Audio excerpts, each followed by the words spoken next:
to a Judy Collins concert with my mother, and I had a great time. So that shows, and I went to Charlotte and saw Heart and had a good time. So that shows that I can get out and I can be a part of the community. I just want to be a part of the community like everybody else.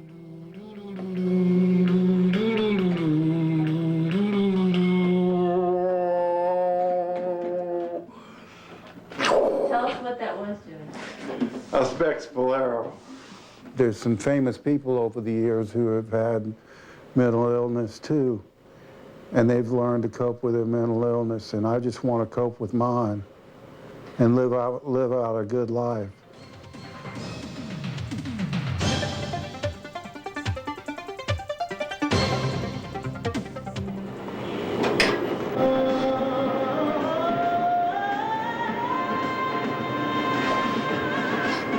This South Carolina native, whom we will call simply Jimmy, has been struggling to cope with his schizoaffective illness for over 2 decades.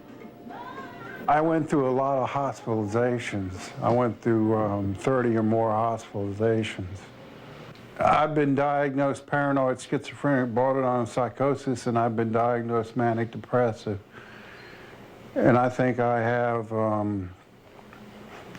brain disorder caused by a chemical imbalance in the brain. Before he was stabilized, in part with the help of medication, Jimmy's thoughts tortured him.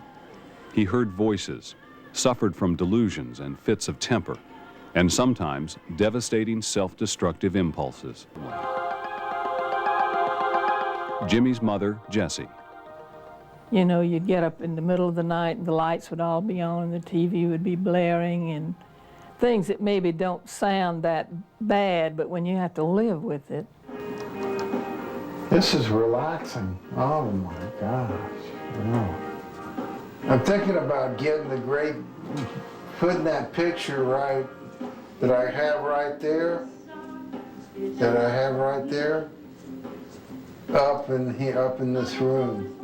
Add a little more color. Thanks to a program for assertive community treatment called PACT, Jimmy now lives in his own 1-bedroom apartment. He just seems to be much more stable. Now he does his shopping and does his cooking, but he does cook, calls me up and tells me he's cooking this, and he's still, to me, he's very dependent on someone, though. He needs that person to help him. Jim, good morning. How you? Okay, we ready to do some grocery shopping? I want you to go through your refrigerator and look in your freezer and check real carefully and make up a grocery shopping list. Okay. Got your list? In Outreach, a PACT model, staff spend about 5 hours a week with Jimmy in multiple contacts. A melding of support, teaching, problem solving, and therapy.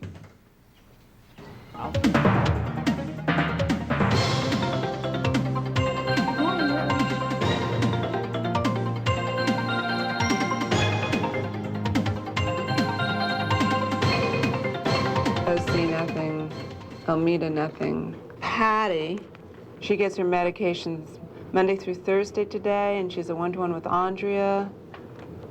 And we give her a phone call at night to remind her to take her evening medicines. It's a non-traditional approach. Rather than individual caseloads, typical with most mental health clinics, the team shares total responsibility for the entire client population. The team of 10 mental health professionals meets daily to review each client, but most of the direct client work goes on outside of the office. Good morning. I've got a present for you. Oh, thank you. Let's see. Doesn't your place look nice? This thing here. It's a kind of therapy to go, where no problem is too much. PACT Director Barbara Julius. What makes mental health might not just be a visit to your psychiatrist. It might also mean having your entitlements in place, or it might mean having your rent paid on time.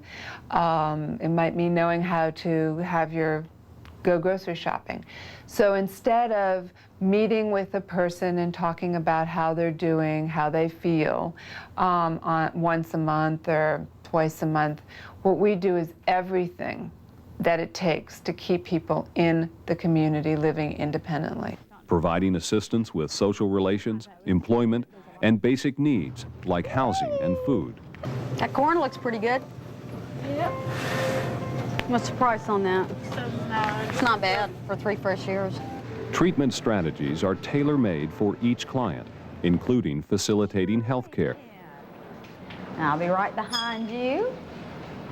Over the years, clients remain in the program even though their need for services may fluctuate.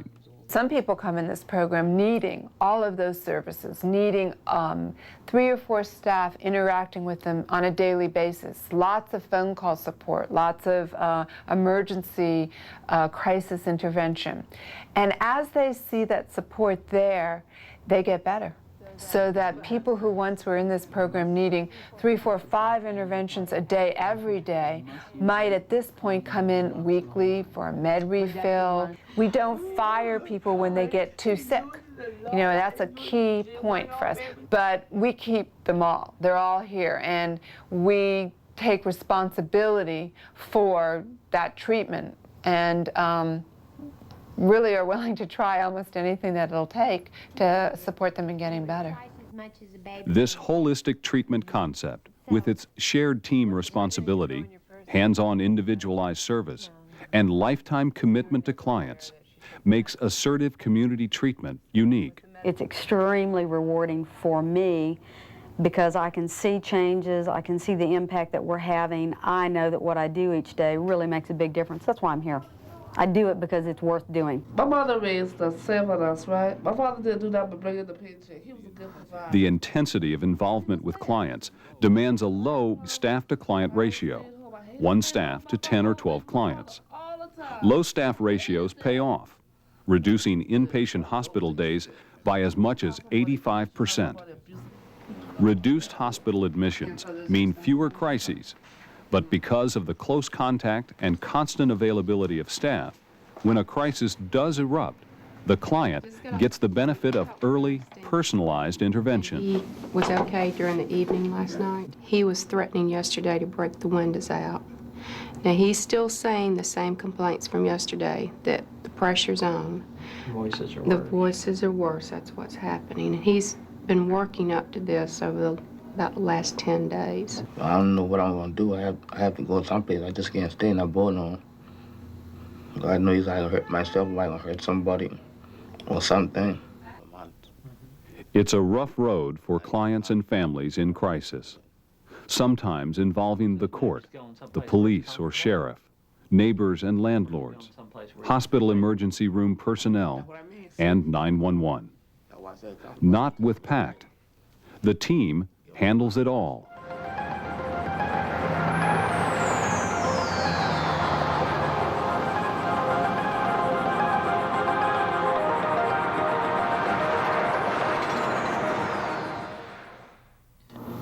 With the nurse's guidance, clients prepare their own medication for the week, and all staff share in making daily morning and evening medication deliveries for those who need it. All right, you take that, and you take this. It's nice and cold, too.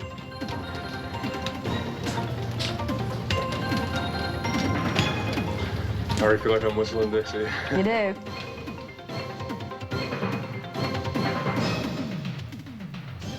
You lowered your Depakote? Yeah, I used to take 3 Depakotes at night, now I only take 2. And the reason he did that? The memory. Your memory. To increase it? No, to decrease it. To decrease your memory? No, I need to make my memory come back. Okay. I get paranoid. I think people are after me. I think little creatures are bothering me. And I see things on the floor or on the ceiling. I don't see them anymore. If I take my medicine, I'm fine. If I don't take them, I get sick and I end up in the hospital.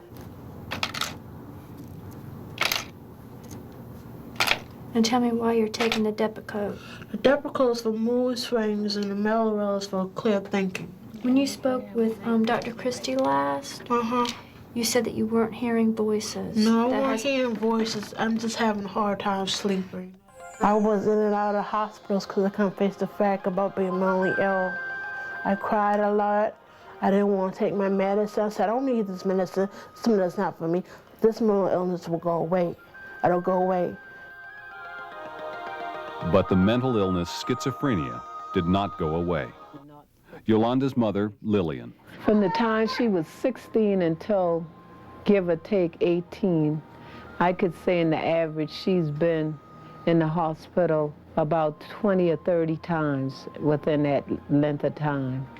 After she got into outreach, it was a tremendous burden relieved off of me because at least they would check on her, they would make sure she take a medication, they would make sure if she had any place to go to the store, and I feel so much better.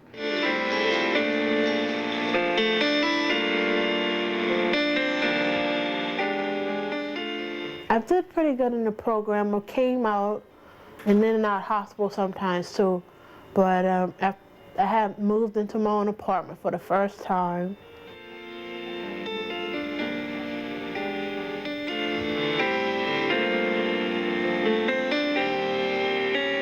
That's nice. You can do what you want to do in your own apartment. You don't have to share anything with nobody. If you want to walk around here with your bra and underwear on, you walk around with your bra and your underwear on. Or I'm like, can I say that? That's you. Make it more interesting.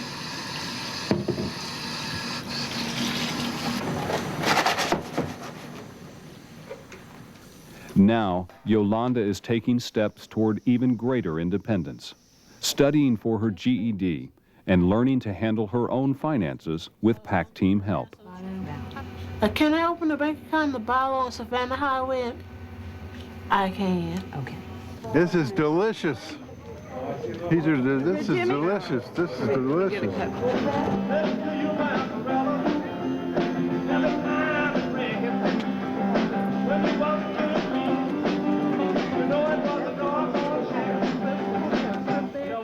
Both Jimmy and Yolanda experience the documented benefits of PAC, with fewer symptoms and hospitalizations and greater independence.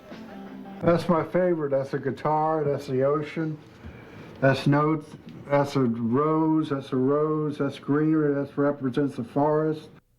Programs for assertive community treatment offer some comfort and hope. Are you going to be the only signer on this account? Yes. Okay, the minimum to open the account is $50, and then our least expensive checks are $11.20. Without outreach, I'll be back in the hospital. I know I would. Sometimes I get upset about certain spats about the program, but it's best. I wish the whole country could get it, because it would be very great for the mentally ill, and it probably make them feel like a whole new, brand new person. A mother in her 9th month, ready for a girl or boy, 8 pounds of love, a bundle of joy. To think that a woman can have a man's child, and that child can grow up to be a successful doctor, lawyer, helper. And outreach gives me confidence, because I think that it's given me independence, and that it's given me the freedom to be myself. And when I'm talking straight, I'm making sense. And when I'm making sense, I'm making progress.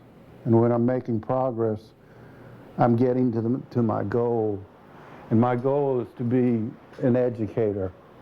I would like to educate people that they can do something with their lives, that there is hope. There is hope out there, and there is, with hope comes faith, and with faith comes hope. And you can do anything you want to if you just get your mind in the right order, you can do anything.